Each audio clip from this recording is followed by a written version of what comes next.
Shalom saudara-saudaraku, selamat pagi. Saya mengucapkan terima kasih buat kesempatan ini. Saya diberikan tugas untuk memberikan chapel bagi kita.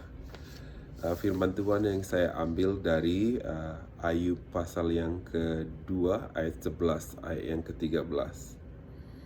Demikian bunyi firman Tuhan. Ketika ketiga sahabat Ayub mendengar kabar tentang segala malapetaka yang menimpa dia, maka datanglah mereka dari tempatnya masing-masing, yakni Elifas orang Teman dan Bildad orang Suah, serta Zofar orang Naama. Mereka bersepakat untuk mengucapkan belasungkawa kepadanya dan menghibur dia. Ketika mereka memandang dari jauh, mereka tidak mengenalnya lagi.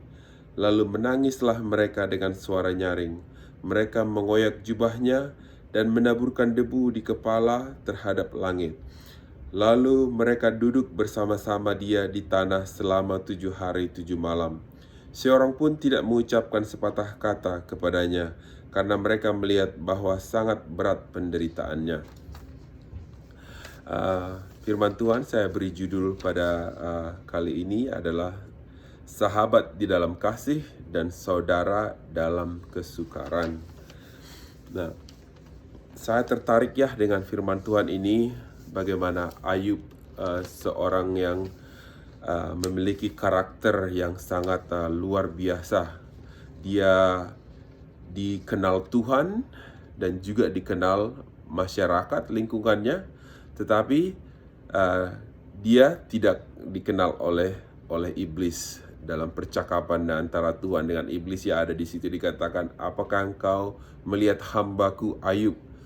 Sepertinya iblis memang tidak mengenal keberadaan Ayub, siapa itu sebenarnya Ayub. Dikatakan dalam Ayub pasal 1 ayat yang pertama, ada seorang laki-laki di tanah Uz bernama Ayub. Orang itu saleh dan jujur. Ia takut akan Allah dan menjauhi segala kejahatan. Nah, kita melihat di sini bahwa Ayub itu memiliki kepribadian atau karakter yang betul-betul sudah permanen dalam dirinya ya, sehingga title atau gelar-gelar itu menjadi bagiannya dia.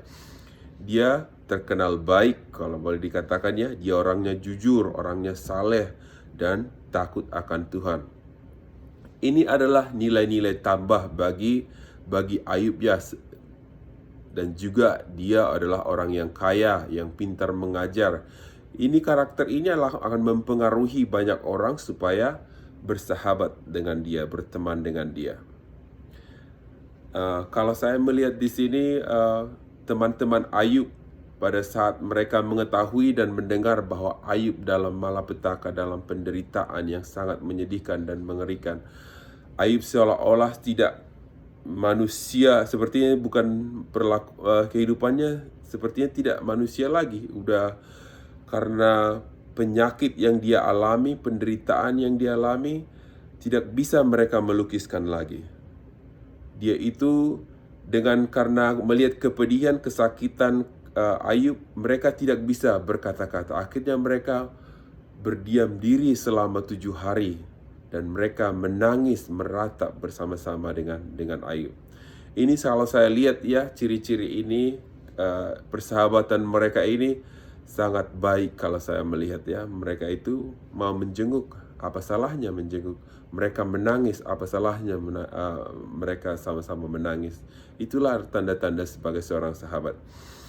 Tapi di balik persahabatan ini, namanya mereka sebagai manusia ya saudaraku, mereka akhirnya mulai buka bicara. Ketika buka bicara, disitulah mereka mulai ada masalah. Masalahnya bukan hanya ngomong sama Ayub, tapi malah masalah mereka sampai kepada menyalahkan Allah, mengutuki Allah. Dan juga ada perkataan-perkataan yang membuat Ayub supaya Ayub down dan jatuh dan meninggalkan imannya. Saudaraku, Ayub melihat semuanya ini, semua yang terjadi dalam dirinya dengan positif. Dia tidak melihat itu dengan hal-hal yang membuat dia meninggalkan imannya. Walaupun sepertinya dari tantangan yang dihadapi, dia akan lari dari imannya. Tetapi dia semakin kuat, Sampai dia berkata, bukankah jangan kita hanya menerima yang baik aja dari Tuhan. Itu sebenarnya dari dalam dirinya berkata itu dia ingin menunjukkan bahwa Allah itu berdaulat sepenuhnya. Kalau Tuhan mengambil semua yang ada pada saya, itu saya tidak akan meninggalkan Tuhan. Itu sebenarnya kekuatan, kekokohan iman di dalam diri Ayub yang perlu kita contoh dan juga yang perlu ditiru oleh teman-temannya ini. Saudaraku, kebiasaan Ayub yang sangat menarik di sini, Ayub itu sangat senang mempersembahkan korban. Kalau saya lihat itu Ayub itu senangnya mempersembahkan korban. Dia mengantisipasi hal-hal supaya hidupnya dan keluarganya berkenan di hadapan Tuhan. Ayub itu suatu saat Ayub mempersembahkan persembahan kepada Tuhan ketika anak-anaknya melakukan pesta pora dan lain sebagainya, mereka makan bersama-sama. Ayub itu menimbang-nimbang dalam hati, jangan-jangan anak-anak saya ini mengutuki Allah. Supaya iman saya dan kehidupan saya itu berkenan di hadapan Tuhan, saya akan mempersembahkan korban di hadapan Tuhan. Padahal sebenarnya dia tidak mengetahui apakah anak-anaknya melakukan dosa apa tidak. Tetapi dalam hidupnya dia, karena kebaikan hatinya, karena kasihnya kepada anak-anaknya, dia akhirnya mempersembahkan korban. Sama juga dengan teman-teman Ayub ini. Di dalam Ayub pasal 42 ayat yang ke-7 di sana dikatakan, setelah Tuhan mengucapkan firman itu kepada Ayub, maka firman Tuhan kepada Elifas orang Teman, murkaku menyala terhadap engkau dan terhadap kedua sahabatmu, karena kamu tidak berkata benar tentang aku seperti hambaku Ayub. Oleh sebab itu, ambillah 7 ekor lembu jantan dan 7 ekor domba jantan, dan pergilah kepada hambaku Ayub. Lalu persembahkanlah semuanya itu sebagai korban bakaran untuk dirimu, dan baiklah hambaku Ayub meminta doa untuk kamu. Karena hanya permintaannya lah yang akan kuterima, supaya aku tidak melakukan aniaya terhadap kamu, sebab kamu tidak berkata benar tentang aku seperti hambaku Ayub. Maka pergilah Elifas orang Teman, Bildad orang Suah, dan Sofar orang Nama. Lalu mereka melakukan seperti yang difirmankan Tuhan kepada mereka, dan Tuhan menerima permintaan Ayub. Lalu Tuhan memulihkan keadaan Ayub setelah ia meminta doa untuk sahabat-sahabatnya, dan Tuhan memberikan kepada Ayub 2 kali lipat dari segala kepunyaannya dahulu. Jadi Ayub di sini menjadi iman perantara. Dia adalah orang yang berdoa kepada Tuhan untuk sahabat-sahabatnya. Kalau Ayub di sini saya lihat dia memiliki pengampunan, hati yang mengampuni, hati yang mengasihi teman-temannya.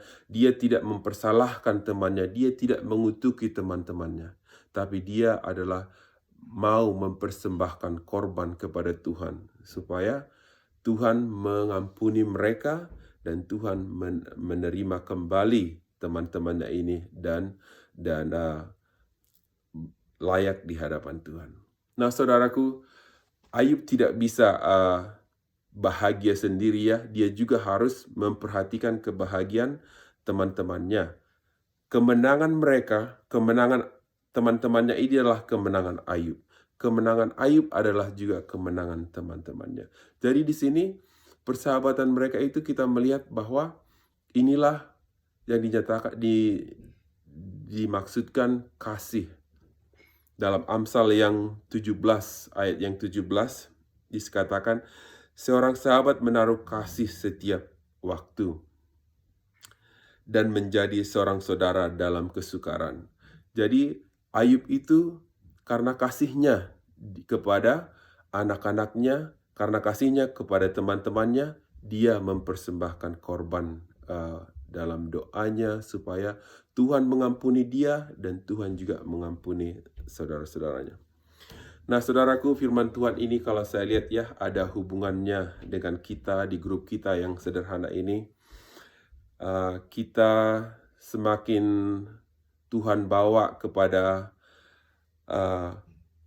saling mengenal satu dengan yang lain. Kita mulai mengetahui, oh, ini kelebihannya teman saya. Ini kelebihannya saudari saya. Oh, ini kelemahan saudara saya. Ini kelemahan saudara saya. Jadi, kita mulai melihat kepribadian masing-masing. Saudaraku, kita belajar dari Ayub ya. Ayub memberikan contoh kepada kita, sekalipun teman-temannya Ayub yang 3 orang ini, mereka satu angkatan kelihatannya ini. Yang 3 orang ini sama-sama mengalami pengajaran yang sama, didikan yang sama, udah mengenal Allah, tetapi ada aja perkataan-perkataan dari mulut kita yang mungkin tidak membangun, tidak menjadi berkat, atau mungkin ada kata-kata kita yang kita tidak sadari. Tapi saudaraku, seorang sahabat itu adalah menaruh kasih di setiap waktu ya. Kasih kita itu adalah mau mengampuni, mau mengasihi. Mungkin kita akan tersinggung sementara, tapi itu cuma hanya harus sebatas itu saja. Kita kembalikan kepada Tuhan Yesus Kristus. Makanya firman Tuhan berkata bahwa sahabat yang benar itu sebenarnya siapa sih? Yaitu adalah Yesus. Sahabat kita di dunia ini, boleh kita katakan kita bersahabat, tetapi sebenarnya sahabat yang sebenarnya itu secara dunia ini saya rasa itu tidak ada yang sempurna ya. Pasti mengalami kekurangan yang sangat banyak ya, tidak akan sempurna. Tetapi kalau kita melihat bahwa Yesus berkata, saya baca ya, saudara. Yohanes 15 dikatakan di situ, aku tidak menyebut kamu lagi hamba, sebab hamba tidak tahu apa yang diperbuat oleh tuannya. Tetapi aku menyebut kamu sahabat, karena aku telah memberitahukan kepada kamu segala sesuatu yang telah kudengar dari Bapa-Ku. Persahabatan yang sempurna itu kalau saya lihat adalah di dalam Yesus Kristus. Segala sesuatu itu bisa kita utarakan kepada Yesus. Dan Yesus juga bisa mengutarakan segala sesuatu kepada kita karena kita adalah sahabatnya. Untuk praktek, kalau saya melihat ya sebagai sahabat dunia ini yang sempurna, seperti saya lah, siapa teman saya? Kalau boleh saya bertanya, siapa sahabat saya? Kalau saya melihat teman biasa aja, kalau dikategorikan seperti bersahabat dengan Yesus ini, saya masih belum menemui ya. Ada aja teman, tapi teman seperti Yesus tidak ada. Saya nggak mengutarakan segala-galanya, rahasia saya. Orang lain juga tidak mengutarakan rahasianya kepada saya. Tapi saya bisa mengutarakannya hanya kepada Yesus saja. Sebenarnya untuk latihan memiliki sahabat ini sebenarnya pasangan kita adalah walaupun dia sebagai istri atau suami, tapi Tuhan melatih kita, menguji kita sebenarnya. Sahabat kita yang sebenarnya itu sejak di dunia ini adalah istri kita atau suami kita. Di mana kita tempat mengutarakan, mencurahkan semua keluh kesah kita. Kadang kita tertawa bersama-sama dia, menangis bersama-sama dia, bergumul bersama-sama dengan dia. Itu adalah latihan kita, dan juga sebenarnya menjadi sahabat yang benar itu adalah secara dunia ini adalah yaitu istri kita itu, karena memang kita tidak akan bisa lepas dari dia sampai maut yang akan memisahkan kita. Jadi saudara-saudaraku, kita di dalam grup ini mau tidak mau kita akan memperhatikan satu sama yang lain, bukan karena kelebihan saya menolong orang atau karena orang lain bisa menolong saya, bukan karena itu. Tapi persahabatan kita ini adalah hanya di dalam kasih Kristus ya. Ada satu logo yang dipakai oleh soldier atau prajurit Amerika. Mereka menaruhkan logo itu di dalam uniform mereka, pakaian mereka. Ada tulisan di sana dikatakan bahwa he ain't heavy, he is my brother. Nah, dalam gambar ini kita melihat bahwa seorang prajurit membawa prajurit yang lainnya yang terluka di dalam medan peperangan, pertempuran. Jadi dia mengatakan di dalam kata-kata itu bahwa dia ini tidak berat, tetapi dia adalah saudaraku. Nah, dia tidak melihat lagi, saudaraku, bagaimana beratnya beban yang harus dibawanya seorang prajurit ini. Dia harus membawa dia jauh sampai ke markas mereka yang safe ya, supaya temannya ini diselamatkan, supaya temannya ini sehat kembali dan pulih kembali. Dia tidak menganggap bahwa beban yang dia pikul itu adalah sangat berat, tidak. Padahal sebenarnya berat ya membawa satu orang human dalam diri kita, bawa anak kecil aja kita udah capek, apalagi bawa anak orang yang besar seperti itu. Terus lagi mereka baru selesai dalam peperangan. Nah, tapi dia tidak menganggap apa yang dia lakukan itu adalah sesuatu yang menjadi beban bagi dirinya. Dia akan menolong temannya ini yang berjuang bersama-sama, menolong temannya ini supaya dia pulih kembali, supaya dia bisa sehat kembali, selamat dari peperangan tersebut. Nah, kita ini adalah sahabat-sahabat kita satu sama yang lain. Mungkin kita mengalami pertempuran yang sama, peperangan yang sama dalam hidup kita. Banyak kesusahan, banyak pergumulan, ketidakmampuan kita. Banyak yang kita gagal dalam menjalani kehidupan ini. Tapi saudaraku yang kekasih, kita sebagai saudara-saudara dalam Kristus, kita akan menganggap bahwa kita tidak cukup menjadi sahabat yang mengasihi saudara kita, tetapi kita juga harus membuktikannya di dalam perbuatan kita, yaitu memikul saudara kita, mengangkat dia supaya dia masuk sampai ke tempat yang safe dan kita bisa bersukacita kembali menjadikan sukacita kita menjadi pulih, bisa berkemenangan di dalam Tuhan kita, Tuhan Yesus. Amin.